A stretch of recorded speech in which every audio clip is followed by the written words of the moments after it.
Hello दोस्तों। Okay. तो आज ये हमारी सेकंड प्रैक्टिस सेट है जिसका हिस्ट्री और पॉलिटिकल साइंस जिसका सब्जेक्ट है। वो लोग इस क्लास को देख सकते हैं। ये चैनल को सब्सक्राइब कर लें और बेल आइकन को दबाना बिल्कुल ना भूलें, जिससे कि आप हमारी जो भी वीडियोज हैं वो आप तक पहुंच सके। आज से इस क्लास को शुरू किया गया है और अब आपको डेली आपकी प्रैक्टिस क्लास आपको मिलेगी। पॉलिटिकल साइंस के 60 क्वेश्चंस जो कि बहुत ही ज़्यादा एल टी ग्रेड की दृष्टि से महत्वपूर्ण है, वो आपके सामने रखे गए थे। अब हिस्ट्री, जिनका याद रखिए, जिनका सब्जेक्ट हिस्ट्री या पॉलिटिकल साइंस है उनके लिए क्लास बहुत ज़्यादा महत्वपूर्ण है। तो बात करते हैं हिस्ट्री को लेकर। ठीक है, तो पहला क्वेश्चन है गर्तावास का प्रमाण। तो निम्नलिखित हड़प्पा स्थलों में से किस एक स्थल से गर्तावास के प्रमाणों की प्राप्ति हुई है? मतलब कि गर्तावास के प्रमाणों की प्राप्ति हुई है हड़प्पा स्थल, यानी कौन सा हड़प्पा ऐसा स्थल के बारे में बात की गई है जो हड़प्पा सभ्यता से जुड़ा हुआ है। तो राखीगढ़ी, बनावली, प्रभास पाटन और कुणाल, तीनों चारों ही हड़प्पा संस्कृति हड़प्पा स्थल से जुड़े हुए हैं। राखीगढ़ी, बनावली, प्रभास पाटन और कुणाल। इसमें से गर्तावास के प्रमाणों की बात की जाए तो ये जो साक्ष्य है वो कुणाल से मिले हुए हैं। कहाँ से मिले? कुणाल से मिले हैं। कुणाल कहाँ पे? हिसार में है, हरियाणा में। हरियाणा में जिला कौन सा है? हिसार जिला। जिले का नाम क्या है? हिसार जिले है। और अगर पूछा जाए कि जो कुणाल है वो किस नदी के पास है, तो वो है सरस्वती नदी के पास। सरस्वती जो नदी है, रिवर है, उसके पास में ये कुणाल जगह है। यहाँ पर गर्त आवास के प्रमाण मिले हैं। और यहाँ से क्या क्या प्राप्ति हुई है? तो यहाँ पर तो मुकुट मिले हैं, दो मुकुट। और ये मुकुट किससे बने थे? चांदी और सोने से। ठीक है, चांदी व सोने से बने हुए दो मुकुट की प्राप्ति हुई है इसी जगह से, कुणाल से ही। क्लियर? यहाँ पे और बात की जाए तो लाल मृदुभांड, जो लाल मृदुभांड है सबसे पहले यहीं से मिला था। तो लाल मृदुभांड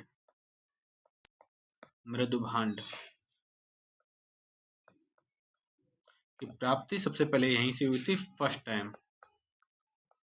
और ये जो कुणाल है ये किसने खोजा था? ये भी बहुत ज्यादा महत्वपूर्ण हो जाता है। तो ये खोजा था जेपी जोशी ने। जेपी जोशी जो उत्खनन करता थे, जेपी जोशी और S R Bisht, R S Bisht, R S विस्ट।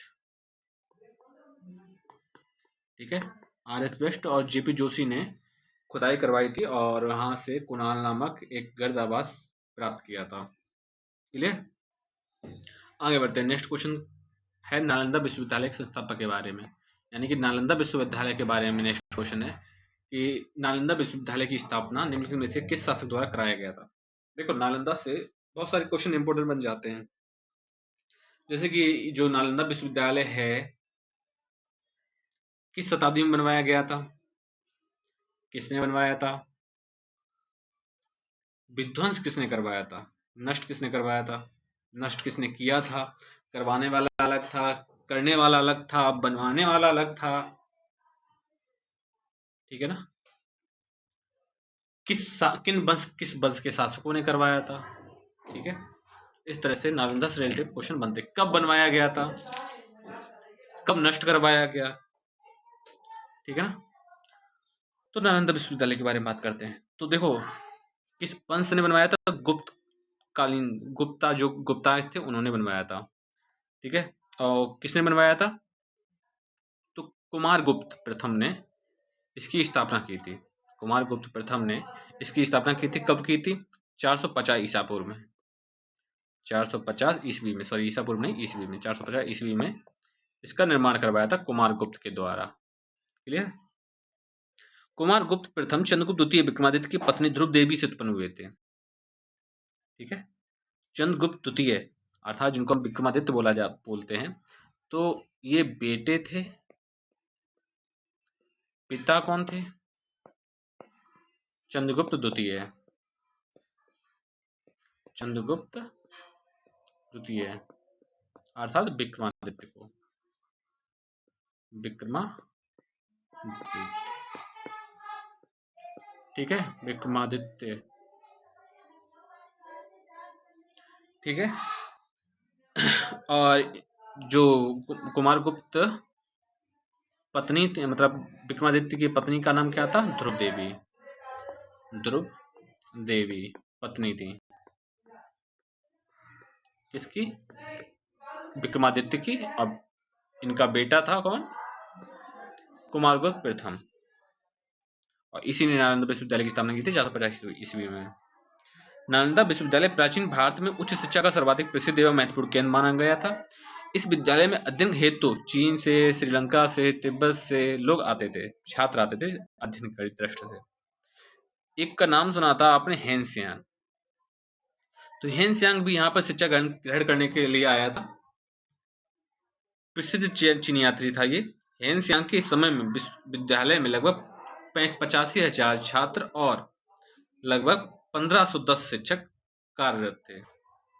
इस विद्यालय के प्रसिद्ध शिक्षकों में शीलभद्र हो गया, धर्मपाल हो गए, चंद्रपाल हो गए, गुणमती हो गए, स्थिरमती हो गए। ठीक है, इस तरह के जो बहुत बड़े बड़े नाम हैं टीचर्स में, वो यहाँ पर पढ़ाया करते थे। जिनमें शीलभद्र काफी ज्यादा फेमस नाम आता है, शीलभद्र, धर्मपाल, चंद्रपाल। 13वीं सदी में मोहम्मद बिन बख्तियार खिलजी ने आक्रमण से इस विश्वविद्यालय को नष्ट कर दिया था। अब ये तो बनवाया था, नष्ट किसने किया था? इस विद्यालय का नष्ट किसने किया था? नष्ट तो 13वीं सदी में नष्ट हुआ था। ठीक है, किसने किया था? बख्तियार खिलजी ने। बख्तियार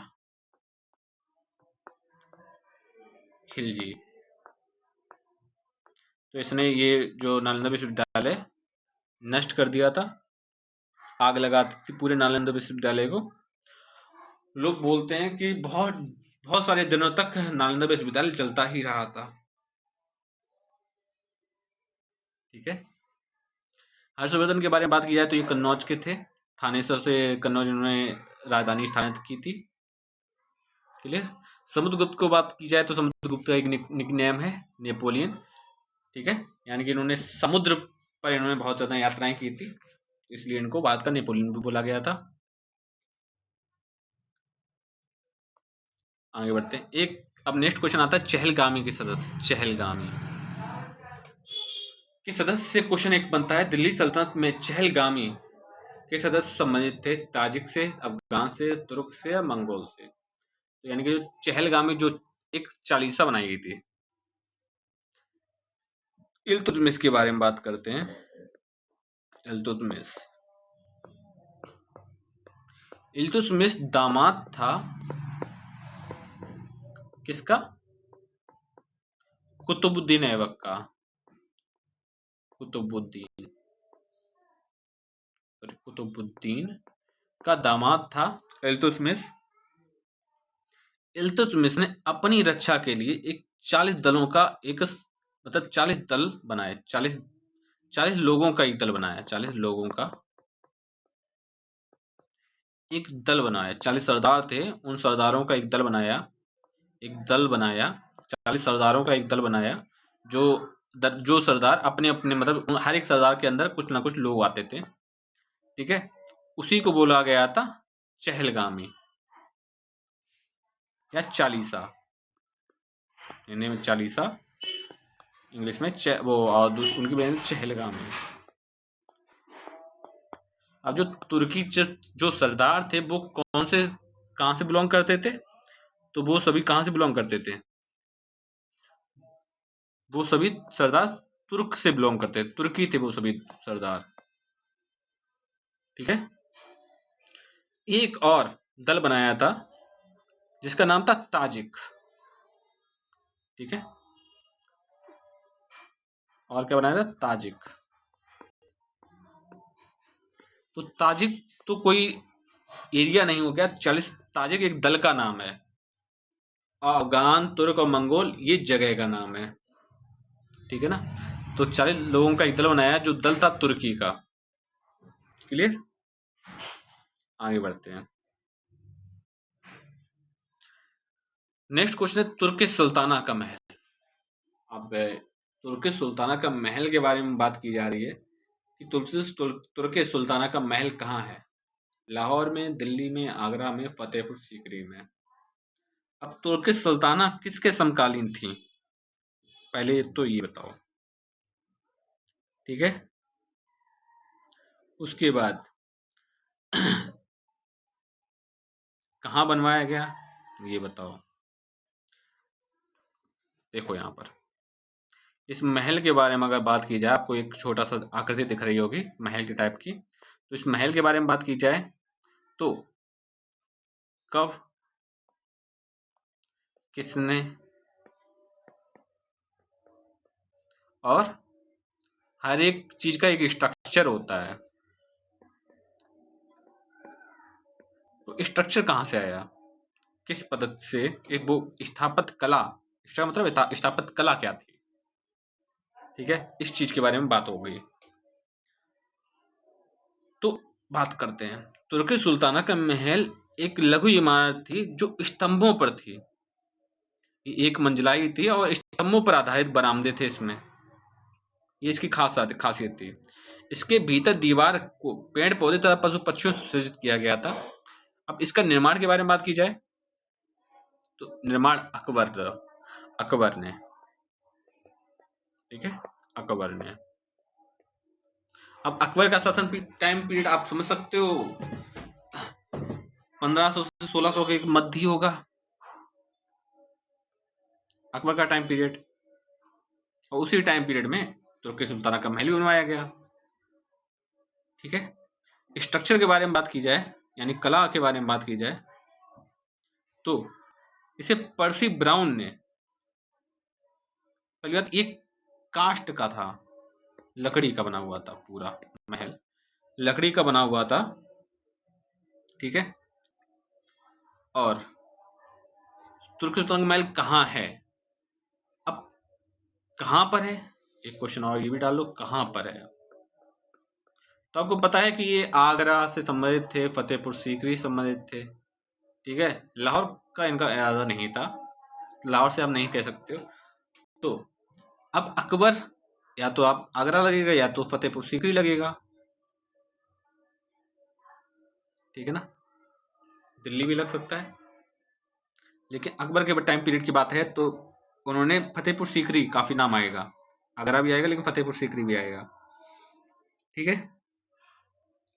तो अकबर ने इस महल का निर्माण फतेहपुर सीकरी में करवाया था, तो इसका right answer option number D हो जाएगा। तो उसके सुल्ताना का महल लघु आकार का लकड़ी का बना हुआ था, जो सिर्फ एक मंजिला था और ये खंभों पर बनाया गया था, पिलर्स पर बेस्ड था, और ये अकबर ने बनवाया था फतेहपुर सीकरी में, ठीक है। आगे बढ़ते हैं, नेक्स्ट क्वेश्चन है कैलाश मंदिर का स्थान। आपको ये आकृति दिख रही है ओम, तो ओम किसका है, भगवान शिव का, ठीक है ना।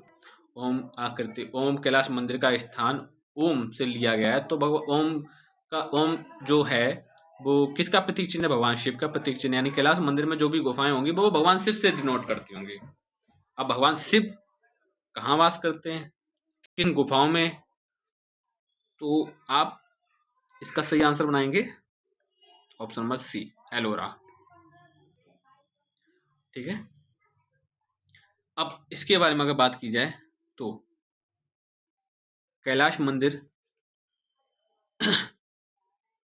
किस वंश के शासकों ने बनवाया था, ठीक है, वंश, एक इसको पता करना है, उस वंश की राजधानी क्या होगी, ये तो वंश से पता करे, वंश समझ में आ जाएगा तो उसकी राजधानी पता लग जाएगी, ठीक है। उस वंश में जो भी वंश था, उस वंश ने किन किन चीजों को महत्व दिया, मतलब उसने सिर्फ क्या कैलाश मंदिर का ही निर्माण करवाया था, और भी चीजों का निर्माण करवाया, इसके बारे में बात करेंगे।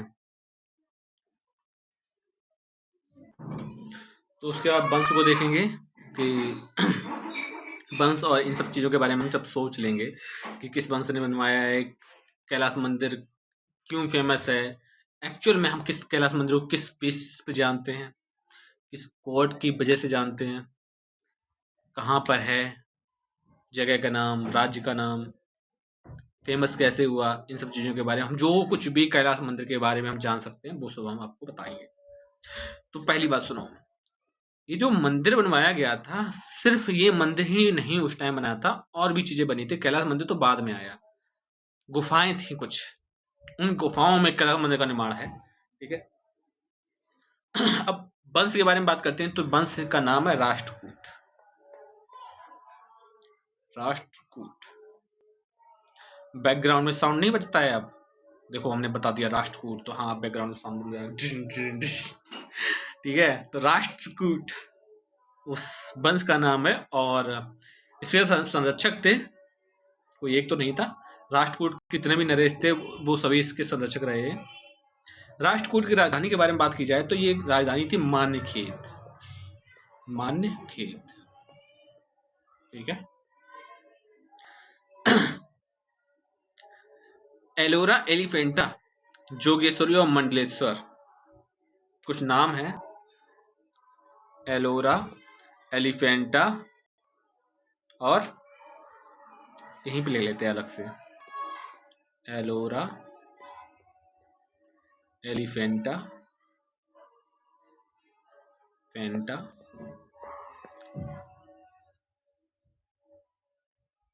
जोगेश्वरी, जोगेश्वरी, मंडलेश्वरी, मंडलेश्वरी।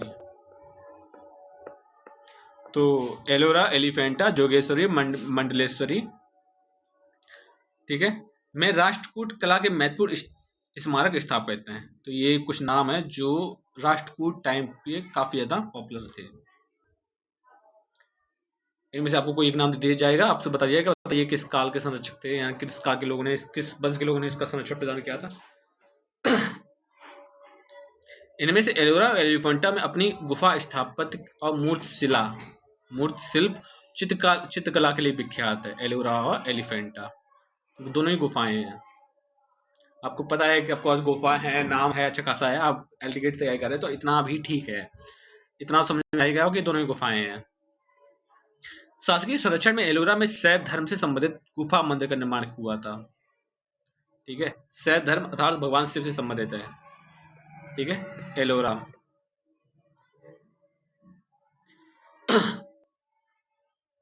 अब एलोरा में जो गुफाएं थी, गुफा मंदिरों का निर्माण हुआ था। अब गुफाएं कितनी थी गुफा मंदिर? तो एलोरा में 17 थी, ठीक है, 17 संख्या थी। गुफाएं कितनी थी? 17। हर एक गुफा में कुछ अलग सा देखने को मिला। यहाँ के प्रमुख गुफा मंदिर में अथवा मंडपों में आपको क्या क्या देखने को मिला? रावण की खाई, रावण की खाई, दशावतार मंदिर, दशावतार मंदिर,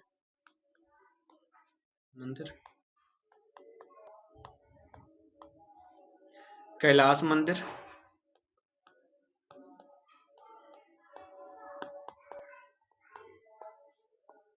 सीता की नहानी अर्थात घूमर लैंड, ठीक है, घूमर लैंड नहानी, इतना याद रखो, सीता की नहानी।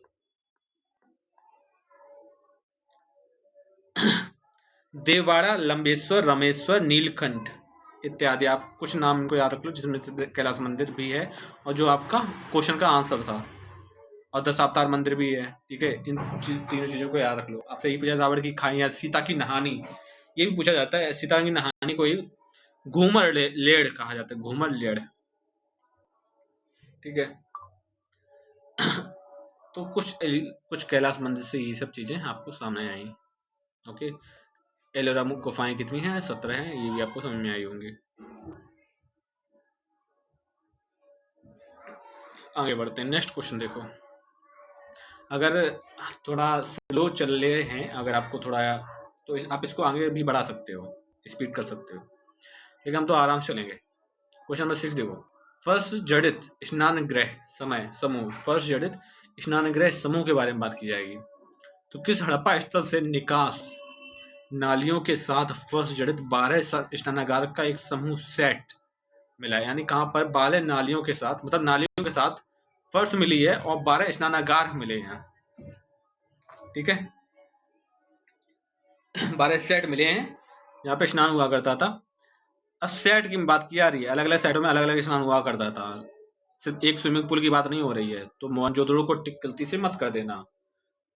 हड़प्पा, कालीबंगा, लोथल और बनावली। अब बताइए इनमें से कौन सा आंसर होना चाहिए? तो लोथल एक ऐसी जगह, एक तो बंदरगाह है उस टाइम पीरियड का बहुत सारा, मतलब बड़ा, तो यहीं पर फर्जड़ित 12 स्नानागार का एक समूह का सेट मिला है। हड़प्पा या मोहनजोदड़ो के अतिरिक्त लोथल में भी सैंधव सभ्यता का प्रमुख स्थल है। लोथल का टीला अहमदाबाद यानी गुजरात जिले में सरगवल नामक ग्राम के समीप है। 1955 में तथा 1962 के मध्य यहाँ एसआर राव के नेतृत्व में खुदाई की गई थी। तो लोथल की खुदाई कैसे प्राप्त हुई थी? लोथल एसआर राव के द्वारा। राव कब? 1955 और 1962 में। ठीक है। जहां 2 मील के घेरे में बसे एक नगर के अवशेष प्राप्त हुए, तो लोथल की नगर एवं भवन योजना सुनियोजित एवं सुव्यवस्थित थी।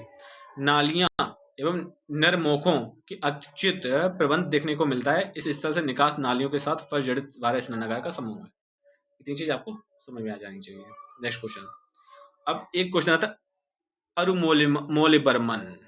अरुमोलिबर्मन, ठीक है। तो पहली बात है, अरुमोलिबर्मन किस के सम्राट थे, किस वंश से? तो चोल। अरुमोलिबर्मन एक चोल थे। अब इनका नाम, एक अरुमोलिबर्मन और दूसरा एक और नाम था।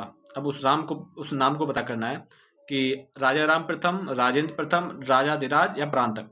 देखो यार, एक बच्चा होता है तो उसका कुछ नाम होता है, जब वो बड़ा होता है, राजा बनता है, तो उसको कुछ उपाधियां देने जाती हैं। जैसे कि मान के चलो, शादी के बाद कोई और, शादी से पहले आप उस बच्चे को किसी नाम से जानते थे, लेकिन शादी के बाद तुरंत उसमें एकदम बढ़िया भारी भरकम नाम बना दिया गया। तो वही है सीन। बचपन में कोई और नाम था, जब वो एक एज पर आ गए तो उनको एक अच्छा सा नाम दे दिया गया, जो उस टाइम पीरियड में पॉपुलर नाम थे। ठीक है। तो राज राजा प्रथम, राज प्रथम का जो प्रारंभिक नाम अरुमोलिबर्मन था, और ये चोल सम्राट थे। और इन्होंने जब गद्दी पे बैठे थे 955 ईस्वी में, सॉरी 985 ईस्वी में गद्दी पर जब बैठे, तब इनका एक नया नाम कर दिया गया, और तब अरुमोलिबर्मन को बना दिया गया राजाराज प्रथम के नाम से जाना जाने लगा।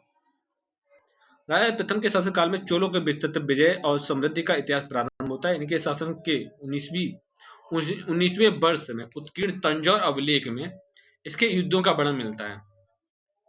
तो आपसे एक क्वेश्चन ये पूछा जाता है, एक नाम आता है तंजौर अभिलेख। तंजौर अभिलेख। अब ये तंजौर अभिलेख से संबंधित हम कुछ चीजों को देखेंगे कि तंजौर अभिलेख क्या है, कब आया, किस लिए हम तंजौर अभिलेख को जानते हैं।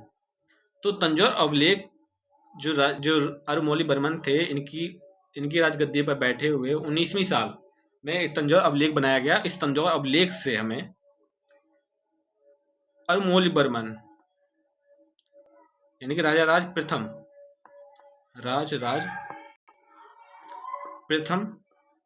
के युद्धों का पता चलता है। युद्धों का पता चलता है। ठीक है। राजा प्रथम की महत्तम उपलब्धि तथा नौसैनिक पराक्रम का उदाहरण लक्षद्वीप एवं मालदीव समूह के 1200 द्वीपों को जीतना था। इन्होंने संपूर्ण द्रविड़ प्रदेश, कर्नाटक, आंध्र, कलिंग और लंका को जीत लिया था। तो आपसे ये बहुत बड़ी चीज है अरुमोलिबर्मन की, कि इन्होंने लगभग 1200 द्वीपों को जीत लिया था। 1200 द्वीपों को जीता था। और ये जो जानकारी मिलती है हमें तंजौर अभिलेख से मिलती है। इंफॉर्मेशन कहाँ से मिलती है? तंजौर अभिलेख में। ये तंजौर अभिलेख में वर्णित है कि राजा राज प्रथम या अरुमोलिबर्मन, जो कि चोल सम्राट था, और इसने लगभग 1200 द्वीपों को जीत लिया था, और 950 ईस्वी में गद्दी पे बैठा था। श्रीलंका तक को इसने जीत लिया था। और बताओ, लक्षद्वीप छोड़ी दो, श्रीलंका तक को जीत लिया था। इतनी नौसेना प्रबल थी इसकी। नेक्स्ट क्वेश्चन देखो, जिले के राजस्व का संग्रहण के बारे में बात करते हैं। जिले के राजस्व का संग्रहण। अब हमारे सामने कुछ ऑप्शंस हैं, समाहर्ता, सन्निधाता। देखो, कौन सा अधिकारी अपने प्रांत के जिलों के संग्रहण को नियंत्रित करता था? समाहर्ता, सन्निधाता, स्थानिक या परामर्शदाता। फिर सुनो, कौन सा अधिकारी? एक अधिकारी की बात हो रही है, हमारे पास 4 नाम हैं, उनमें 4 नाम में ये नाम एक अधिकारी के हो सकते हैं। ये जो भी सन्निधाता है, स्थानिक है, परामर्शदाता है, समाहर्ता, ये किसी अधिकारी का पद है। अपने प्रांत के जिलों, जैसे डीएम होता है, एडीएम होता है, वैसे ही समाहर्ता, सन्निधाता, स्थानिक और परामर्शदाता भी होते हैं। एक पद है ये, एक अधिकारी का। ठीक है, अब वो पद पूछा गया है कि किससे संबंधित है? एक प्रांतों के जिलों के संग्रहण को नियंत्रित करना, यानी कि जो प्रांतों के जिलों के संग्रहण होते हैं उसको नियंत्रित करता है, कंट्रोल करता है। तो कौन व्यक्ति है? कौन हो सकता है? समाहर्ता हो सकता है, सन्निधाता हो सकता है, स्थानिक हो सकता है, या काउंसलर हो सकता है। तो सुनो, परामर्शदाता एडवाइस देता है, काउंसलर काउंसलिंग करता है, एडवाइस देता है राजा को। स्थानिक के बारे में अगर बात की जाए तो स्थानिक के बारे में अगर बात की जाए तो इसमें क्या आएगा? स्थानिक में ये इतना इंपॉर्टेंट नहीं है। सन्निधाता के बारे में इंपॉर्टेंट है। सन्निधाता ये राजकोषीय अध्यक्ष होता है, राजकोष का अध्यक्ष होता है, राजकोष का अध्यक्ष होता है, गवर्नर होता है, गवर्नर होता है। आज के टाइम से अगर कंपेयर किया जाए, किसका गवर्नर होता है? राजकोष का, राजकोष का गवर्नर होता है ये सन्निधाता। समाहर्ता के बारे में बात की जाए तो समाहर्ता का काम होता है राजस्व विभाग का को देखरेख करना, मतलब हेड ऑफिसर राजस्व विभाग का, राजस्व विभाग का हेड। जिलों के संग्रहण को नियंत्रित करता है। तो बताइए इस प्रश्न का राइट आंसर क्या होगा? बिल्कुल, इस प्रश्न का राइट आंसर समाहर्ता ही है। समाहर्ता का काम क्या है? राजस्व विभाग का प्रधान अधिकारी होता है। सन्निधाता का काम क्या है? राजकोषीय कोषाध्यक्ष होता है, राजकीय कोषाध्यक्ष। ठीक है, लेकिन हेड होता है समाहर्ता।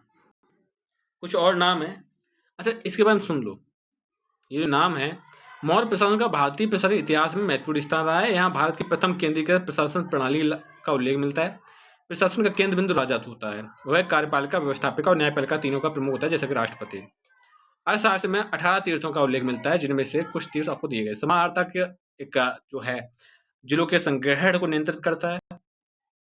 सन्निधाता राजकोषीय कोषाध्यक्ष होता है। सेनापति के बारे में बात करिए, युद्ध विभाग का मंत्री है और युवराज राजा का उत्तराधिकारी है।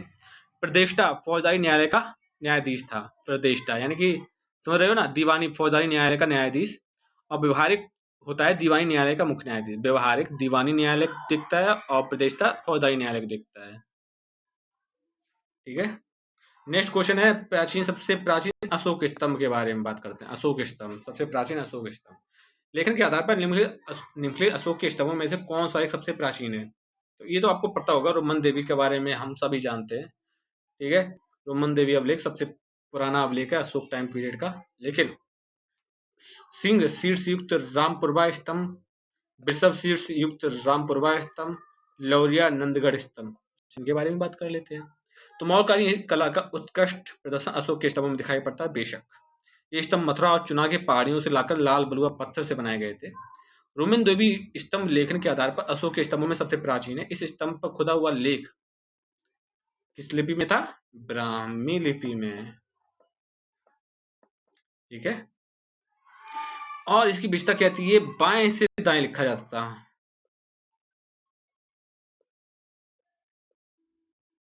समझ रहे हो? सॉरी, ये बाएं से दाएं लिखा जाता था, ये इसकी विशेषता थी। इस अभिलेख से ज्ञात होता है कि सम्राट अशोक अपने राज्याभिषेक के 20 वर्ष बाद लुम्बिनी आए थे और उसने वहां पर अर्चना की तथा गांव के धार्मिक कर माफ कर दिया था। आपसे ये पूछा जा सकता है कि बताइए किस अभिलेख से पता चलता है कि जो अशोक हैं वो लुम्बिनी कब आए थे?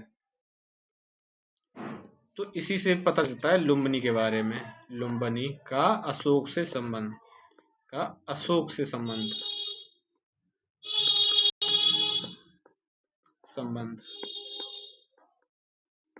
ठीक है।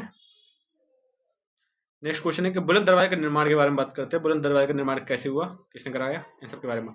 बुलंद दरवाजा अकबर के किस विजय के स्मरण में बना था? तो बुलंद दरवाजा अकबर के किस विजय के स्मरण में बना था? मालवा से विजय प्राप्त की थी, रणथंभौर में, मेवाड़ के, या गुजरात के?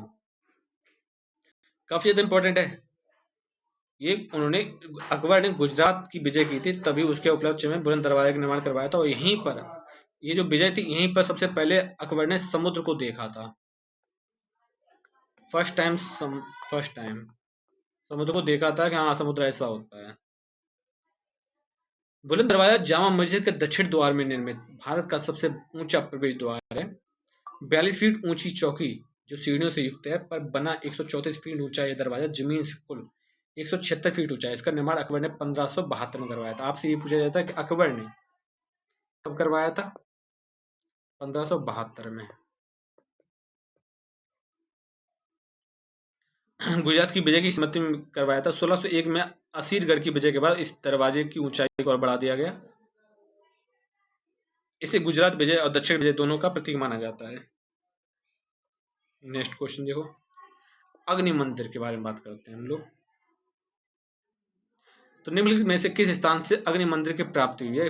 कपिसा, सुर्ख कोतल, चारसदा, या सहवाजगढ़ी? ठीक है। तो सुर्ख कोतल से अग्नि मंदिर का पता लगता है। सुर्ख कोतल जिसे चश्मे ए सिरा या सर ए चश्मा कहा जाता है। ठीक है। सुर्ख कोतल को क्या कह देते हैं? सर ए चश्मा।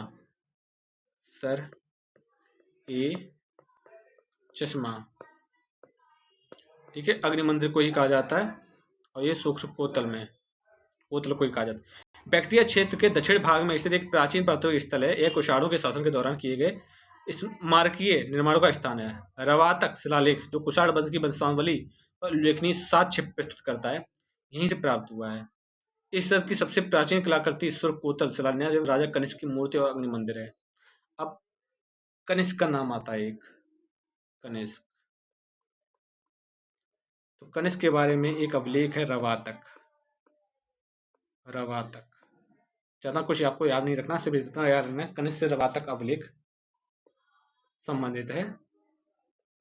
ठीक है। और इसी में कनिष्क के बारे में संपूर्ण जानकारी मिलती है, और यहीं पर अग्नि मंदिर की भी जानकारी आपको मिलती है कनिष्क के टाइम, रवातक अभिलेख में।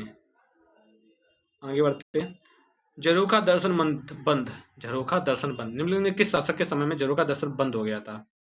अकबर, जहांगीर, शाहजहां, या औरंगजेब? अब ये झरोखा दर्शन बंद है क्या? ये क्या चीज है झरोखा दर्शन बंद? आपको हंसी आएगी, सुनो। मोहम्मद औरंगजेब शाहजहां का पुत्र था। उसका जन्म 3 नवंबर 1618 में मुमताज महल के गर्भ से दोहा यानी उज्जैन में हुआ था। औरंगजेब मुगल साम्राज्य का एकमात्र शासक था जिसका 2 बार अभिषेक हुआ था। पहला 31 जुलाई 1658 ईस्वी को सामूगढ़ में के युद्ध के बाद विजय के बाद उसने अब राज्याभिषेक कराया था। दूसरा था वास्तविक राज्याभिषेक खजुआ और देवराय युद्ध के बाद, अपनी निर्णायक विजय के बाद। 15 जून 1659 को दिल्ली में संपन्न हुआ था। औरंगजेब एक धार्मिक धर्मनिष्ठ मुसलमान था। इसने इस्लाम धर्म को व्याप्त कुरीतियों को समाप्त कर दिया था। झरोखा दर्शन के रिवाज को बंद कर दिया था, क्योंकि वे इसे इस्लाम के विरुद्ध मानते थे। ठीक है। तो झरोखा दर्शन बंद ये संबंधित है औरंगजेब से। झरोखा दर्शन। ठीक है। और यही वो व्यक्ति है जिसने 2 बार राज्याभिषेक करवाया। कब कब? एक तो सामूगढ़ की विजय के बाद, सामूगढ़ विजय। दूसरा खजुआ एवं देवराय युद्ध। खजुआ। ठीक है। देवराई। ठीक है। यहाँ पर इसने 2 बार राज्याभिषेक करवाया था, 2 टाइम।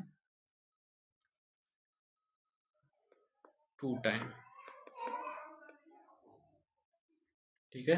किसका पुत्र था ये? औरंगजेब किसका पुत्र था? तो ये शाहजहां का पुत्र था। शाहजहां पिता थे, ये पुत्र था। किसकी गर्भ से आए थे? माता का नाम क्या था? मुमताज महल। मुमताज महल।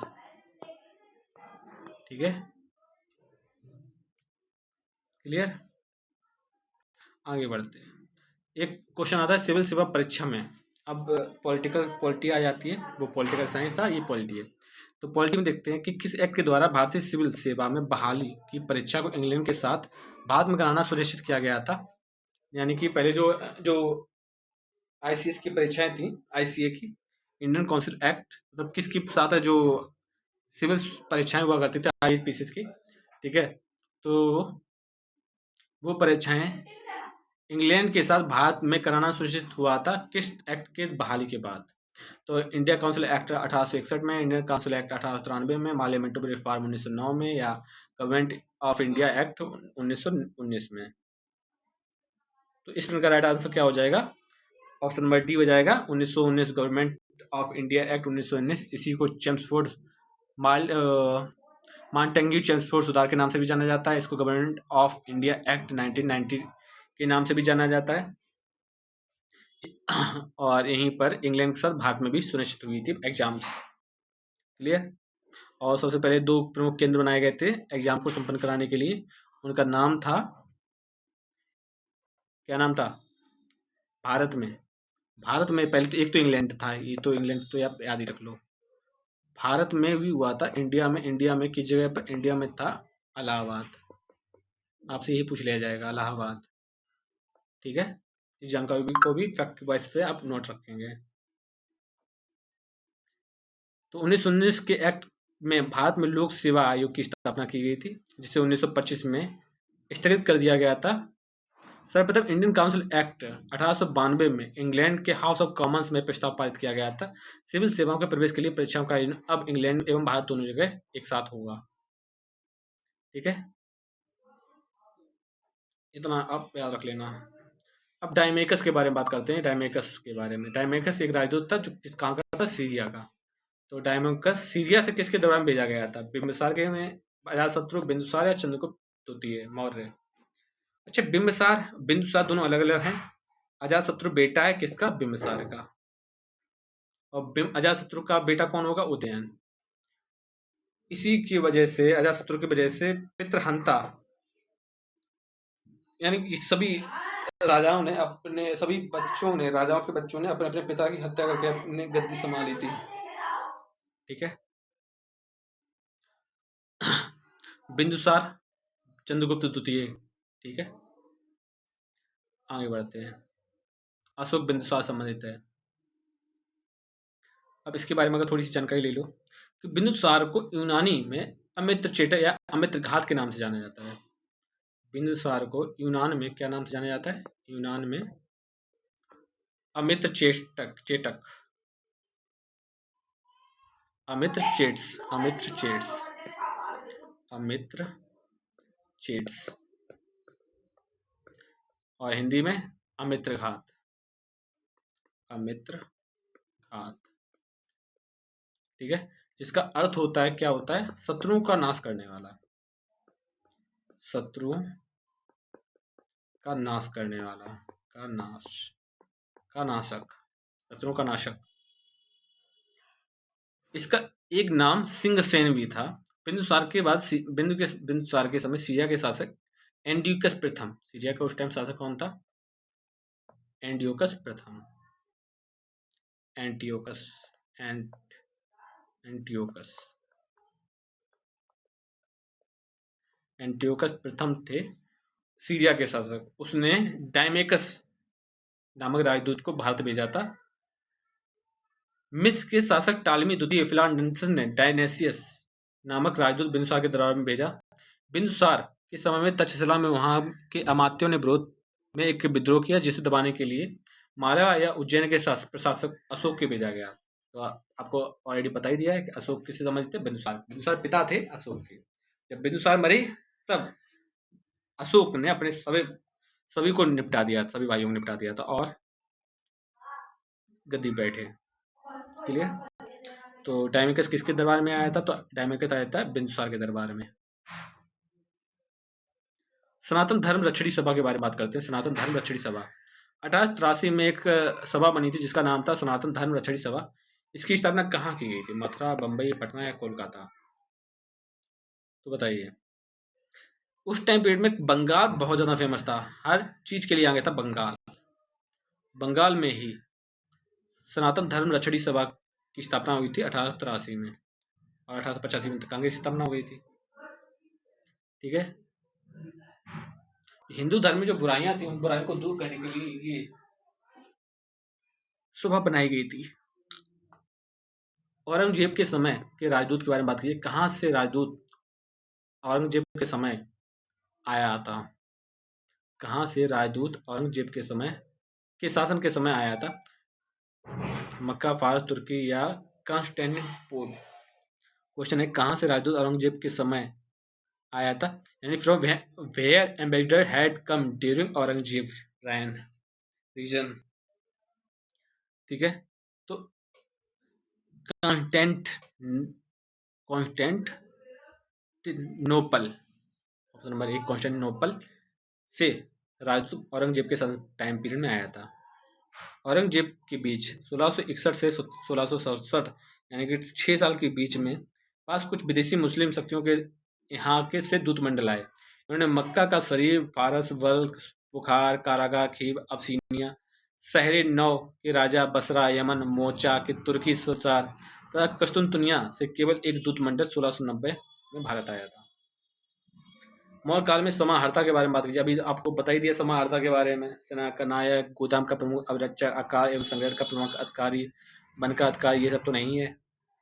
तो इसका सही आंसर क्या हो जाएगा?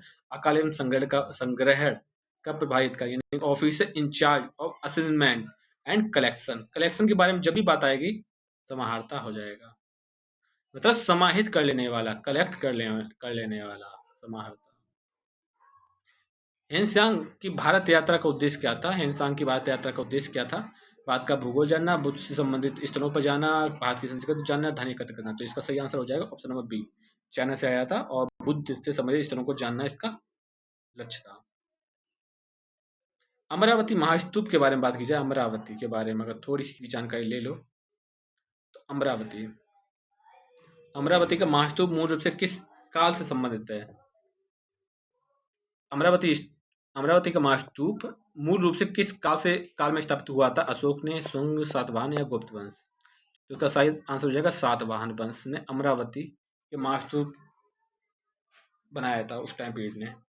स्तूप का शाब्दिक अर्थ होता है ढेर या थूहा। स्तूप संस्कृत में स्तूप धातु से बना है जिसका अर्थ होता है एकत्र करना था, ढेर लगा देना। इसके लिए प्राकृत शब्द भू मिलता है। स्तूप निर्माण, जैसे कि आप आज प्रेजेंट टाइम गांव में देखते हो तो भूस होता ना, चारों तरफ एक ऐसी लकड़ियों की ऐसी आकृति बनाते हैं जिसके अंदर भूस को रखते हैं और बाद में उसको बंद कर देते हैं कुछ टाइम पीरियड के लिए, और फिर जब जरूरत पड़ती है तो धीरे धीरे उससे भूसी है जो भी है, खाना के लिए वो जानवरों को खिलाने के लिए प्रयोग करते हैं। तो वही टाइप की बात की जा रही है। अमरावती का महास्तूप मूल रूप से किस काल संबंधित है? तो सातवाहन काल संबंधित है। स्तूप निर्माण का वास्तविक काल अशोक के समय से प्रारंभ हुआ था। स्तूप का विस्तार संपूर्ण देश में किया गया। बौद्ध परंपरा में अशोक के 84,000 स्तूपों के निर्माण का श्रेय प्रदान है। अशोका से रिलेटेड बात कर लेते हैं। अशोका ने लगभग 84,000 स्तूपों का निर्माण करवाया था। स्तूपों का निर्माण करवाया था। ठीक है। बौद्ध परंपरा में अशोक ने 84,000 स्तूपों का निर्माण करवाया था। अमरावती का महास्तूप, जिसे महाचैत्य के नाम से जाना जाता है, सातवाहन कालीन स्तूप है। ठीक है। तो अमरावती जो स्तूप है इसको क्या नाम से जाना जाता है? महाचैत्य के रूप में। महाचैत्य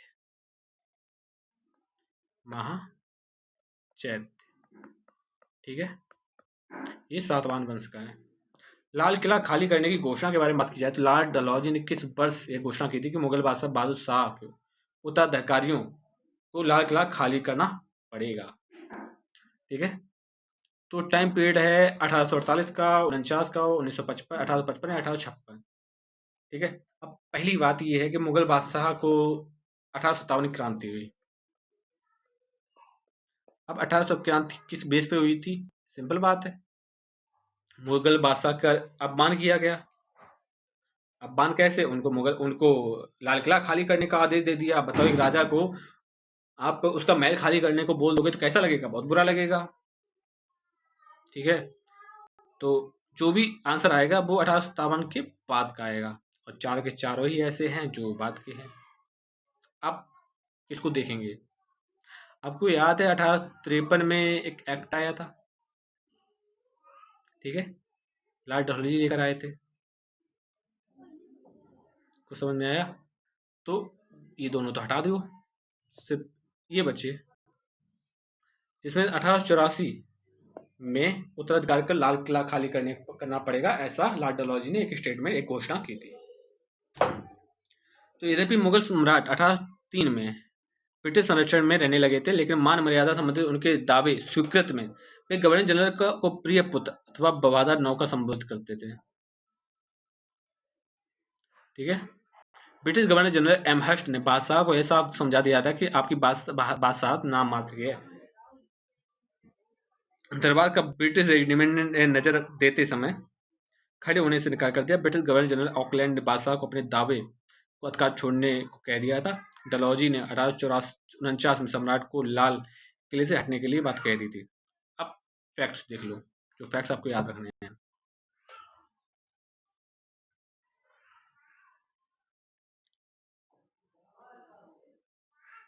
तो फैक्ट कुछ इस तरह से है। बात आता है जनरल एम हस्ट की, governor general M हस्ट, governor general M हस्ट, इन्होंने क्या कहा बादशाह से कि आपकी बादशाहत नाम मात्र की है, बादशाहत नाम मात्र की, मात्र की। ठीक है। ब्रिटिश रेजिमेंट ने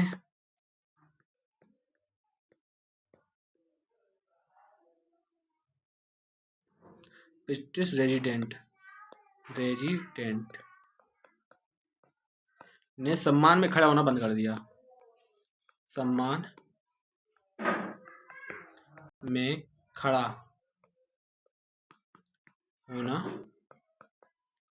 होने से मना कर दिया। एक ये भी फैक्ट है, एक ये भी फैक्ट है। तीसरा, ऑकलैंड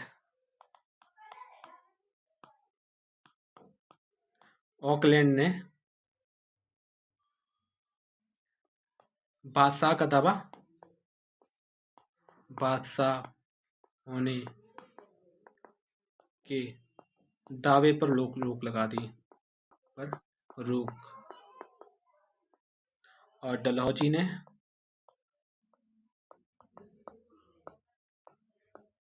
लाल किला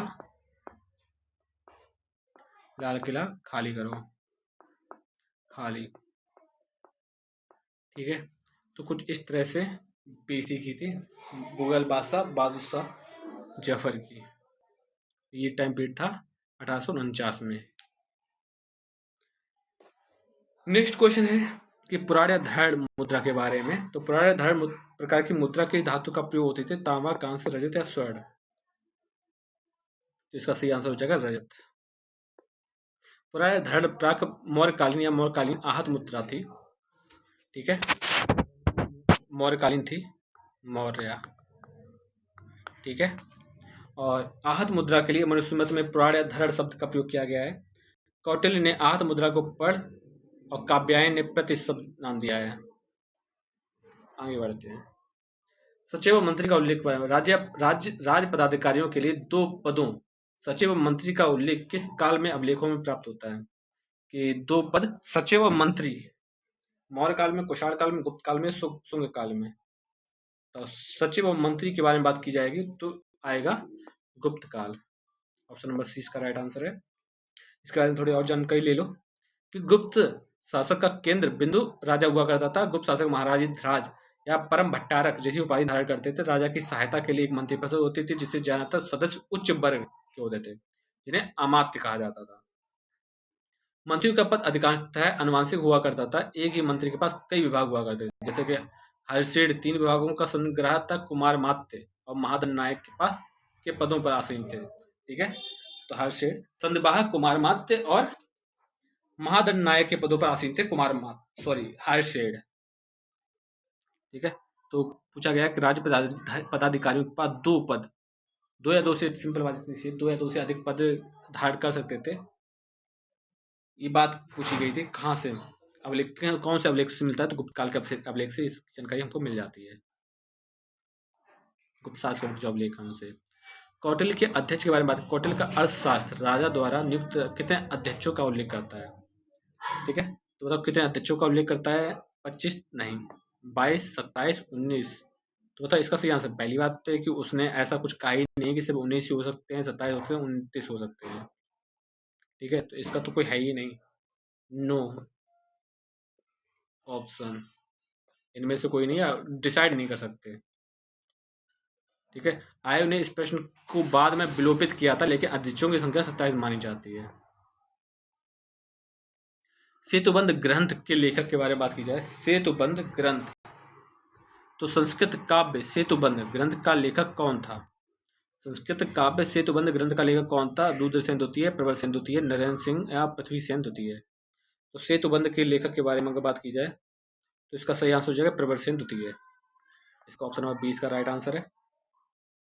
संस्कृत काव्य सेतुबंध, इसमें प्रबल सेन द्वितीय थे। इस ग्रंथ में राम की लंका का विजय का वर्णन मिलता है।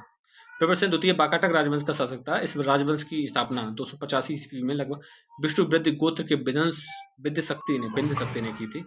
उसके पूर्वज सातवाहन के अधीन बरार स्थानीय शासक थे। सातवाहन के पश्चात विंध्य शक्ति ने अपनी क्षमता घोषित कर दी थी। तो सेतुबंध के बारे में प्रबल सेन द्वितीय, ठीक है, कहाँ के थे? बाकाटक वंश, बाकाटक। ठीक है, बाकाटक वंश का था प्रबल सेन द्वितीय। और इस सेतुबंध में, सेतु मतलब आपको याद है कि भगवान राम लंका जाते हैं और सेतु का निर्माण करवाते हैं, तो ये वही सेतुबंध है, यानी कि राम का लंका विजय, राम की लंका विजय, लंका विजय का वर्णन इस सेतुबंध में है। ठीक है, आगे बढ़ते हैं। जौना खान से रिलेटेड बात है कि जौना खान किसका प्रथम नाम था? अलाउद्दीन खिलजी का, गयासुद्दीन तुगलक का, मोहम्मद बिन तुगलक का या फिरोज शाह तुगलक का? तो बताइए जौना खान किससे संबंधित था? तो जौना खान था मोहम्मद बिन तुगलक का नाम। ठीक है, तो गयासुद्दीन तुगलक की मृत्यु के पास उसका पुत्र जूना खान यानी जौना खान मोहम्मद बिन तुगलक की उपाधि धारण की कर 1325 में गद्दी बैठा। गयासुद्दीन के 5 पुत्र थे जिनमें मोहम्मद बिन तुगलक सबसे बड़ा था। उसका मूल नाम मलिक फखरुद्दीन था, वह जूना खान के नाम से भी जाना जाता था। ठीक है, 1350 ईस्वी में जब सुल्तान गयासुद्दीन शासक बना तब जूना खान को उलूग खान की उपाधि दे दी गई। उसे अपना युवराज और उत्तराधिकारी घोषित किया गया। आगे बढ़ते हैं। मदुरै कोंड और मधुरांतक की उपाधि के बारे में बात करते हैं। मदुरै कोंड और मधुरांतक, किस चोल शासक ने मदुरै कंड और मधुरांतक उपाधियों की धारण किया था? विजयालय आदित्य प्रथम, परांतक प्रथम या कुलोत्तक प्रथम? तो इसका सही आंसर हो जाएगा परांतक प्रथम। परांतक प्रथम को मदुरै कांड और मधुरांतक उपाधि धारण की थी। ठीक है, मदुरै पर विजय प्राप्त की, इसलिए मदुरै कांड की उपाधि धारण कर दी थी। ठीक है, विविताध्यक्ष का बात करते हैं। अर्थशास्त्र में विविताध्यक्ष किसके लिए प्रयोग किया जाता है? बताइए, विविताध्यक्ष किसके लिए प्रयोग किया जाता है अर्थशास्त्र में? चरगाह का अध्यक्ष, वाणिज्य का अध्यक्ष, खानों का अध्यक्ष या कृषि का अध्यक्ष? विविता, बताइए विविताध्यक्ष। विविताध्यक्ष को कहा जाता था चरगाहों का अध्यक्ष। तो अर्थशास्त्र के अध्यक्ष प्रचार के 2य अध्याय में विभिन्न अध्यक्षों का उल्लेख मिलता है। विभिन्न विभागों के अध्यक्ष होते थे और मंत्रियों के निरीक्षण में काम करते थे, अतः संभवतः इन अध्यक्षों को ही मैजिस्ट्रेट कहा था। ठीक है, आपसे ये पूछा जाए कि मजिस्ट्रेट की संख्या किसने दी थी? तो मैजिस्ट्रेट ने दी थी।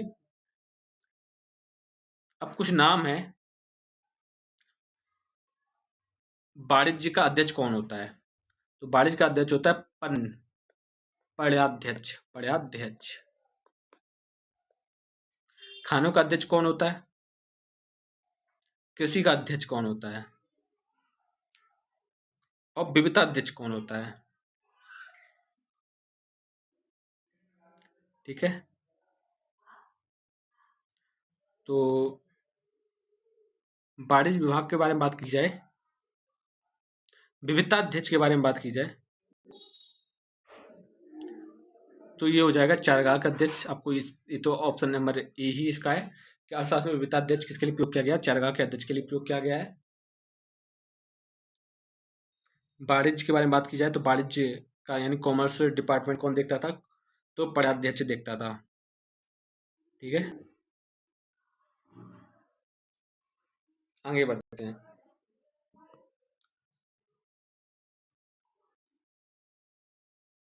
कि सुल्तान द्वारा गुलरू के उपनाम से ईरानी भाषा में नज्म लिखी जाती थी। बैलुल लोदी, लजिया, सिकंदर लोदी या बलबन। तो नज्म कौन लिखता था गुलरू के नाम से? ठीक है, तो नज्म कौन लिखता था? तो लिखता था सिकंदर लोदी। सिकंदर लोदी शिक्षित और विद्वान शासक था। वह फारसी भाषा का ज्ञाता था। गुलरूखी के उपनाम से फारसी में कविताएं लिखता था। वह विद्वान का सम्मान करता था और उन्हें संरक्षण प्रदान करता था। प्रत्येक रात 70 विद्वान उसके सैया के पास बैठकर विभिन्न प्रकार की चर्चाएं करते थे। ठीक है, इसने तिब्बत ए सिकंदरी, फरहान ए सिकंदरी नाम से फारसी भाषा में अनुवाद किया था। आगे बात करते हैं। भारत में प्रथम तुर्की मस्जिद, तो अटाला मस्जिद, खिड़की मस्जिद, कुतुब इस्लाम मस्जिद या कलान मस्जिद। तो इसका जो राइट आंसर हो जाएगा कुतुब इस्लाम मस्जिद भारत की प्रथम तुर्की मस्जिद थी। ठीक है, जो दिल्ली में बनी है, मुस्लिम शैली से निर्मित है। इसका निर्माण के बारे में बात की जाए तो कुतुब इस्लाम मस्जिद कुतुब ने ऐबक की है, ऐबक की देन है। ठीक है, इसका निर्माण जैन मंदिरों के ध्वंसावशेष पर हुआ था, यानी जैन मंदिर का नष्ट करके इस मस्जिद का निर्माण करवाया गया था। यहाँ पहले एक वैष्णव मंदिर हुआ करता था। इसी विष्णु मंदिर को तोड़कर ऐबक ने दिल्ली व भारत में प्रथम मस्जिद का निर्माण करवाया था। मंगल पांडे के विद्रोह के बारे में बात की जाए तो मंगल पांडे किस विद्रोह से संबंधित? बैरकपुर से, मेरठ, दिल्ली या दीनापुर। तो ये थे बैरकपुर छावनी से संबंधित थे। ठीक है, तो 34वीं रेजिमेंट थी बैरकपुर की, मुर्शिदाबाद के निकट। अपने साथियों के साथ 29 मार्च 1857 को एजुडेंट लेफ्टिनेंट बाग की हत्या कर दी थी और मेजर सर्जेंट हुसन को गोली मारकर विद्रोह की शुरुआत की थी। इस विद्रोह का तत्कालीन कारण पुरानी लोहे वाली बंदूक ब्राउन वैस के स्थान पर न्यू इनफील्ड राइफल का प्रयोग किया गया था। इसमें सुअर की चर्बी को मुंह से खोला जाता था। सुअर की चर्बी होती थी इन कारसों में और जो कि मुंह से खोली जाती थी, और ये थे मंगल पांडे पंडित थे। नेक्स्ट क्वेश्चन है, मुस्लिम लीग द्वारा नागरिक अवज्ञा का विरोध अखिल भारतीय मुस्लिम लीग ने अपने किस अधिवेशन में नागरिक अवज्ञा आंदोलन का खुलकर विरोध किया था? लाहौर अधिवेशन, अमृतसर अधिवेशन, इलाहाबाद अधिवेशन या लखनऊ अधिवेशन। ठीक है, तो इसका सही आंसर हो जाएगा लाहौर अधिवेशन, अमृतसर अधिवेशन या इलाहाबाद अधिवेशन। तो इसका राइट आंसर हो जाएगा ऑप्शन नंबर सी, इलाहाबाद अधिवेशन। देखो, बंगाल के विभाजन के बाद सामुदायिक फूट पड़ गई थी। बंगाल विभाजन की घोषणा के तत्कालिक बाद 1 अक्टूबर 1906 में आगा खां तृतीय के नेतृत्व में मुसलमानों का एक शिष्टमंडल जिससे अधिकांश सदस्य अभिजात्य वर्ग के थे, शिमला में लॉर्ड मिंटो से मिले थे और 1906 में ढाका में एक बैठक आयोजित की थी। अखिल भारतीय मुस्लिम लीग नामक राजनीतिक संगठन की स्थापना की थी उसी टाइम पीरियड में, 1906 में। ठीक है, अखिल अखिल भारतीय मुस्लिम लीग ने अपने इलाहाबाद अधिवेशन 1930 अध्यक्ष में मोहम्मद इकबाल में नागरिक अवज्ञा आंदोलन का खुलकर विरोध किया था। ठीक है, तो इसका राइट आंसर इलाहाबाद अधिवेशन होगा। इलाहाबाद अधिवेशन में जिन्ना ने 14 सूत्रीय मांगे रखी थी। मुस्लिम लीग ने 1930 में सिविल अवज्ञा आंदोलन का विरोध किया था। दक्कन सभा के संस्थापक के बारे में बात की। दक्कन सभा का संस्थापक कौन था? महादेव गोविंद रनाडे, दादाभाई नौरोजी, गोपाल कृष्ण गोखले या बाल गंगाधर तिलक। दक्कन महासभा। तो बताओ इस प्रश्न का राइट आंसर क्या होना चाहिए दक्कन महासभा का? दक्कन महासभा का संबंध है गोपाल कृष्ण गोखले से। तो दक्कन महासभा के संस्थापक गोपाल कृष्ण गोखले थे। वे एक महान समाज सुधारक, शिक्षाविद थे जिन्होंने भारत में स्वतंत्रता आंदोलन का अनुकरणीय नेतृत्व प्रदान किया था। गोखले ने सामाजिक सशक्ति शिक्षा के विस्तार, 3 दशकों तथा भारतीय स्वतंत्रता संग्राम की दिशा में कार्य किया था।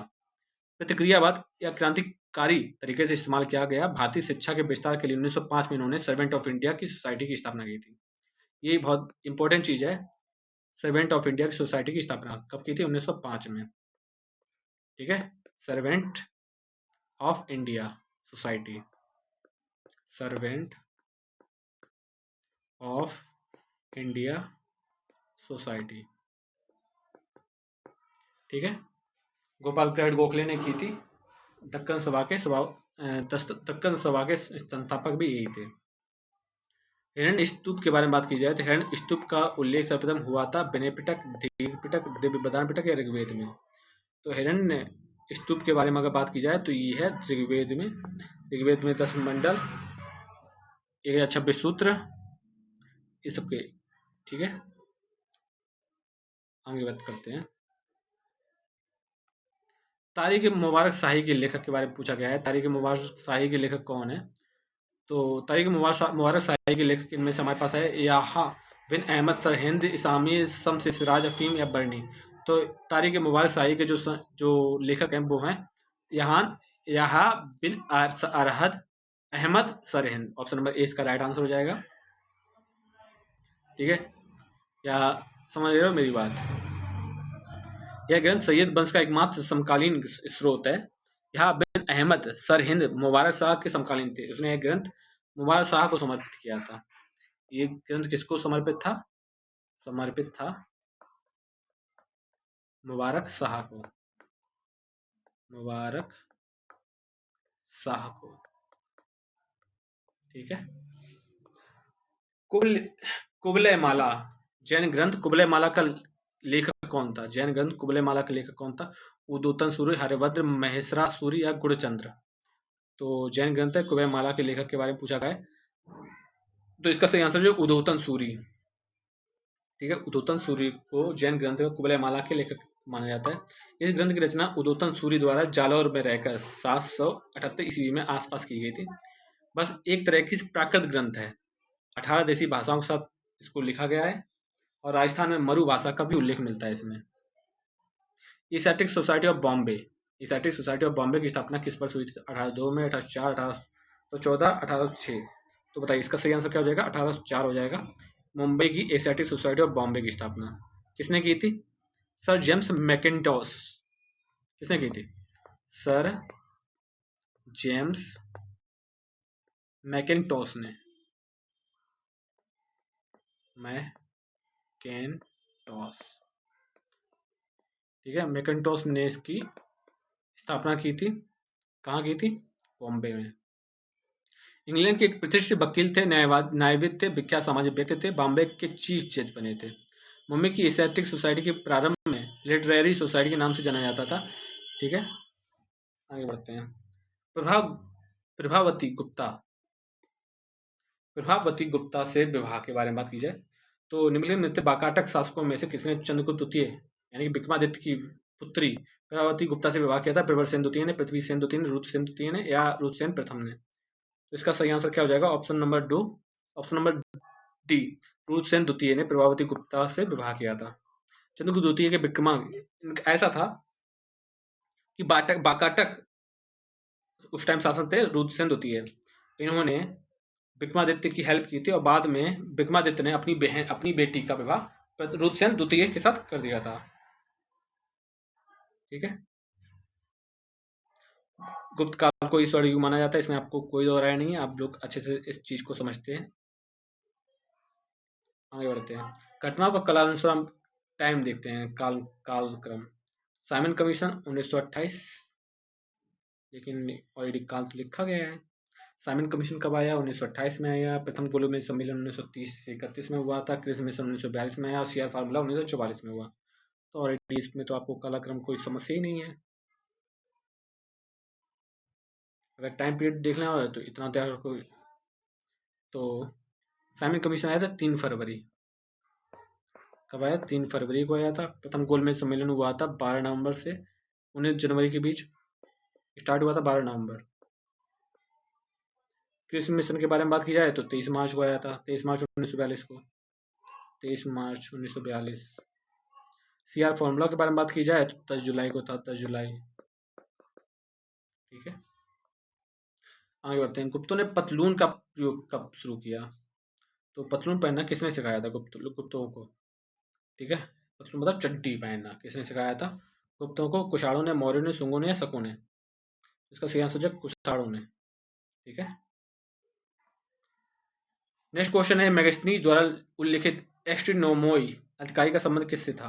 एस्ट्रोनोमोई मेगास्थनीज द्वारा उल्लिखित है एस्ट्रोनोमोई अधिकारी का संबंध किससे था? नगर के अधिकारी, जिले का अधिकारी, ग्राम का अधिकारी या धर्म का अधिकारी? एस्ट्रोनोमोई, तो मेगास्थनी एस्ट्रोनोमोई जो अधिकारी था वो नगर के अधिकारी लिखा था। तो मेगास्थनी ने कुछ प्रमुख अधिकारियों के नाम कुछ दिए थे। एग्रोनोमोई, एग्रोनोमोई है जिले व सड़क निर्माण का अधिकारी। रूप प्रदर्शक है सिक्कों की जांच करने वाला अधिकारी। सौवर्णिक है टकसाल का प्रमुख अधिकारी। प्रतिष्ठा है फौजदारी न्यायालय और व्यवहारिक दोनों ही, जैसे कि जो कौटिल्य ने लिखा था प्रतिष्ठा और व्यवहारिक वही सेम यहाँ पर भी वही है। ठीक है, अंतिम विदेशी कलाकार के बारे में बात करें। समरकंद के मोहम्मद नादिर और मोहम्मद मुराद, मोहम्मद नादिर और मोहम्मद मुराद किसके शासनकाल में भारत आने वाले अंतिम कलाकार थे? अकबर, जहांगीर, शाहजहां, औरंगजेब। ठीक है, तो मोहम्मद नादिर और मोहम्मद मुराद किसके टाइम पीरियड में आए थे? तो ये आए थे जहांगीर के टाइम पीरियड में। ठीक है, जहांगीर के टाइम पीरियड में आए थे। गविष्ट क्या होता है? गविष्ट होता है गायों के लिए होने वाला संघर्ष होता है। ऑप्शन नंबर ए इसका राइट आंसर हो जाएगा। ऋग्वेद में 176 बार गायों का उल्लेख मिलता है। आर्यों के अधिकांश लड़ाइयां गायों को लेकर ही होती थी। ऋग्वेद में युद्ध का पर्याय गविष्ट यानी गायों का अन्वेषण होता था। ठीक है, राजा की उपाधि के बारे में बात की जाए। राजा की उपाधि समाप्त, तो किसने घोषणा की थी कि बहादुर शाह की मृत्यु के पश्चात मुगलों को राजा की उपाधि नहीं दी जाएगी? लॉर्ड डलहौजी ने, लॉर्ड कैनिंग, जॉन लॉरेंस या एल्मरो? तो बताओ इसका सही आंसर क्या हो जाएगा? तो लॉर्ड कैनिंग ने बोला कि बहादुर शाह की मृत्यु हो जाएगी तो उसके बाद राजा की उपाधि किसी को नहीं दी जाएगी। ऑप्शन नंबर 20 का राइट आंसर है। ठीक है, सादरा का मुगल गार्डन के बारे में बात करते हैं। सादरा का मुगल गार्डन स्थित है दिल्ली में, आगरा, लाहौर या श्रीनगर? तो इसका सही आंसर क्या हो जाएगा? लाहौर। सारदा का मुगल गार्डन लाहौर में स्थित है। खानदेश विजय की स्मृति में स्मारक के बारे में बात करते हैं। खानदेश विजय की स्मृति में स्मारक, तो 1601 में खानदेश पर अकबर की विजय की स्मृति चिन्ह के रूप में कौन सा स्मारक बनाया? जामा मस्जिद, इबादत खाना, बुलंद दरवाजा या बीबी खानम का मकबरा? तो इसका सही आंसर हो जाएगा बुलंद दरवाजा। ठीक है, अकबर का स्मृति चिन्ह है विजय का। आगे बढ़ते हैं। फतेहपुर सीकरी में स्थित नहीं है, कौन सा ऐसा है? चार ऑप्शन है हमारे पास जहाँ फतेहपुर सीकरी में स्थित नहीं है। पंचमहल, मोती मस्जिद, मरियम मकानी का महल और जोधाबाई का महल? तो इसका जो राइट आंसर हो जाएगा क्या? पंचमहल फतेहपुर सीकरी में स्थित नहीं है, तो कहाँ स्थित है? फतेहपुर सीकरी में तो पंचमहल है, मोती मस्जिद भी है। मोती मस्जिद है, मोती मस्जिद नहीं है। मरियम मकानी का महल है, जोधाबाई का भी महल है, लेकिन मोती मस्जिद नहीं। तो मोती मस्जिद है कहाँ फिर? ठीक है, मोती मस्जिद नहीं तो मोती मस्जिद कहाँ पर है? तो मोती मस्जिद कहाँ पर है? ये आगरा में। मोती मस्जिद कहाँ है? आगरा, आगरा में। ठीक है, तो पंचमहल, जोधाबाई का महल, मरियम मकानी का महल, ये सभी स्थापत्य फतेहपुर सीकरी में स्थित हैं। ये तीनों ही स्थापत्य अकबरकालीन स्थापत्य। मोती मस्जिद नामक स्थापत्य का निर्माण दो शासकों ने करवाया था। शाहजहां ने आगरा में करवाया और ठीक है औरंगजेब ने दिल्ली में करवाया। ठीक है, आगरा में जो करवाया था शाहजहां ने, दिल्ली में करवाया औरंगजेब ने। औरंगजेब। ठीक है, तो दो टाइप से मोती मस्जिद थी। नेक्स्ट क्वेश्चन बताते हैं। ऋग्वेद में तशर निम्नलिखित में से किसके लिए प्रयोग किया जाता है? चरखी के लिए। यह चरखी का अर्थ वस्त्र बुनाई, चरखी, तकाली हो सकता है, लेकिन व्याख्या में आते ताना या तंतु बाना के ये प्रयुक्त है। इसका सही आंसर क्या हो जाएगा? ऋग्वेद में तशार, तो इसका राइट साइड आंसर चरखी ही है। तसर का प्रयोग चरखी के लिए किया जाएगा। तसर कपड़े की बुनाई के लिए प्रयुक्त एक भाग को इंगित करता है, जो कि आयोग ने एक को उत्तर माना है, हम उसी को चुनेंगे। तसर को हमेशा ही हम चरखी के रूप में चुनेंगे। The history of British India का प्रकाशन, the history of British India James Mill की रचना the history of British India का प्रकाशन कब हुआ था? तो इसका प्रकाशन हुआ था 1817 में। ठीक है, 1817 में the history of British India James Mill की पुस्तक है, इन्होंने लिखी थी। निम्नलिखित में से सुधरी हुई मुद्रा पद्धति स्थापित करने का श्रेय दिया जाता है शेरशाह, अकबर, जहांगीर या शाहजहां?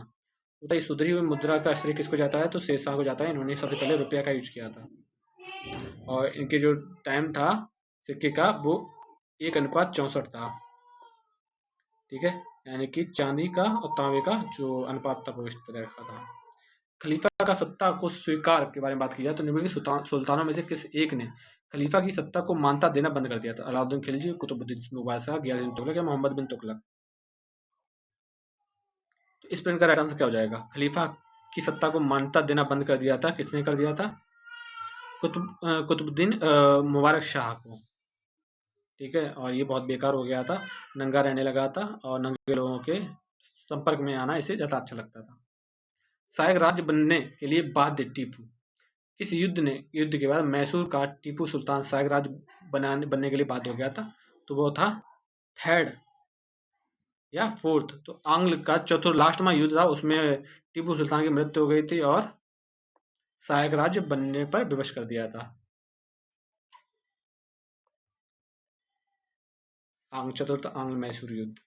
अब एक नाम है पातशाहनामा के लेखक। तो शाहजहां के शासनकाल में 8वें वर्ष में शासन के राजनीतिक इतिहास पातशाहनामा का लेखक कौन था? मोतीमिद, अब्दुल हामिद लाहौरी, मोहम्मद अमीन कजवीन या मोहम्मद बारिश? तो बताइए, इस प्रश्न का राइट आंसर क्या होगा? तो इस प्रश्न का राइट आंसर होगा मोहम्मद बिन Amini कजवीनी। Mohammad Amini कजवीनी, option number C इसका राइट आंसर है। तो शाहजहां के शासनकाल में ऐतिहासिक ग्रंथों में मोहम्मद अमीन कजवीनी को पातशाहनामा, अब्दुल हमीद लाहौरी को पातशाहनामा, इनायत खान की शाहजहांनामा, मोहम्मद सालेह की अमीर ए सालहा, मोहम्मद सादिक खां की शाहजहांनामा प्रमुख है। लेकिन हमारे पास दो नाम है, मोतीमिद खान, अहमद लाहौरी, काजवीनी और मोहम्मद बारिश। तो देखो, पासानामा दो टाइप से डिवाइड है। एक तो लाहौरी की है, ठीक है, इसके एक है लाहौरी जो आपको रटी रटाई है पासानामा। ये वही है पासानामा मोहम्मद अमीन कजवीनी की भी है। तो ये दोनों ही की है पासानामा, अलग अलग दोनों ने लिखी थी। रामगुप्त का नाम किस अभिलेख में मिलता है? किस अभिलेख में गुप्त वंश के शासक रामगुप्त का नाम मिलता है? समुद्रगुप्त का प्रथम प्रयाग अभिलेख, हर्षवर्धन का खेड़ा अभिलेख, अमोघ वर्ष का संजन ताम्रपत्र अभिलेख या स्कंदगुप्त का काहोम अभिलेख? इसका राइट आंसर हो जाएगा ऑप्शन नंबर सी, अमोघ वर्ष का सज्जन ताम्र अभिलेख में गुप्त वंश के शासक रामगुप्त का नाम आता है। तो गोविंद तृतीय की मृत्यु के पश्चात उसका पुत्र अमोघ वर्ष प्रथम राष्ट्रकूट शासन सिंहासन पर बैठा। उस समय इसकी अवस्था 7 वर्षीय। यह विद्या और कला का उदार संरक्षक था। वह स्वयं एक विद्वान था और साथ ही विद्वानों का आश्रयदाता भी था। संजन ताम्र पत्र में विद्या तथा साहित्य के संरक्षक के रूप में उसने गुप्त शासक सहसांग चंद्रगुप्त द्वितीय से भी महान बताया गया। संजन ताम्र लेख में गुप्त वंश के शासक रामगुप्त को भी उल्लेखित किया गया था। नेक्स्ट क्वेश्चन, नालंदा विश्वविद्यालय का उत्खननकर्ता कौन है? खोज स्थल नालंदा विश्वविद्यालय को निम्नलिखित में किसने खोज निकाला था? तो आर.डी. बनर्जी, डॉक्टर मैके ने, स्टीन ने या स्पूनर ने? तो बताइए, जो नालंदा विश्वविद्यालय को किसने खोज निकाला था जब बुद्ध जमीन के अंदर गड़ा था? तो डॉक्टर स्पूनर ने इसको खोजा था। रजत छत और मिश्रित सजावट वाला स्मारक। निम्नलिखित में से स्मारकों में से किसमें रजत की छत, संगमरमर, स्वर्ण और बहुमूल्य पत्थरों की मिश्रित सजावट का प्रयोग किया था?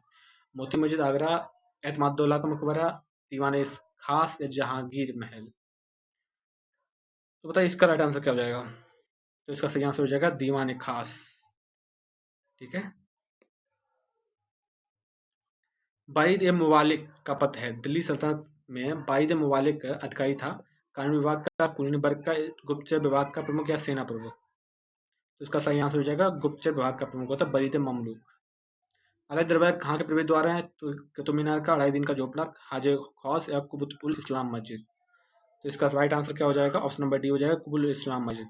तो अलाउद्दीन खिलजी द्वारा निर्मित अलाई दरवाजा कुतुबुल इस्लाम मस्जिद तक जाने का प्रवेश द्वार है। अलाई दरवाजा का निर्माण 1311 में अलाउद्दीन खिलजी द्वारा दिल्ली में करवाया गया था, कुतुब मीनार के निकट। ठीक है, सुमात्रा और मलाया पर विजय किसने प्राप्त की थी? सुमात्रा और मलाया पर तो किसने की थी? राजेंद्र प्रथम ने की थी। किसने की थी? राजेंद्र प्रथम ने। राजा प्रथम के पुत्र, उसका पुत्र राजेंद्र प्रथम सिंहासन में बैठा था, अपने पिता की भांति वह भी महान विजेता था। राजेंद्र प्रथम ने भारतीय उपमहाद्वीपों में अपनी विजय पताका फहराई। ठीक है। तिरुवाल वालगांडू ताम्र अभिलेख के अनुसार राजेंद्र प्रथम की जहाजी बेड़ा ने समुद्र पार करके श्री विजय साम्राज्य की राजधानी कठा और कार्डमम को जीत लिया था। वहां से शासक संग्राम विजयतुंग बर्मन को बंदी बना लिया और राजेंद्र प्रथम ने कड़ारम विजय के उपलक्ष्य में कड़ारम कोंड की उपाधि धारण कर ली थी। श्री विजय साम्राज्य पर जीत के क्रम में उसने कड़ारम के अतिरिक्त पड़ई मलय यानी ये दक्षिण भारत वाला एरिया जीत लिया था। संपूर्ण सिलोन यानी सिंघल के बारे में बात की जा रही है, श्रीलंका। तो चोल शासकों में से किसने संपूर्ण सिलोन को जीत लिया था?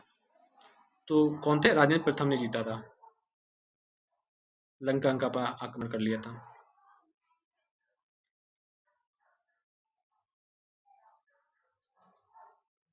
इन्होंने क्या किया? राजेंद्र प्रथम ने क्या किया कि लंका के राजा थे, लंका के कौन राजा थे?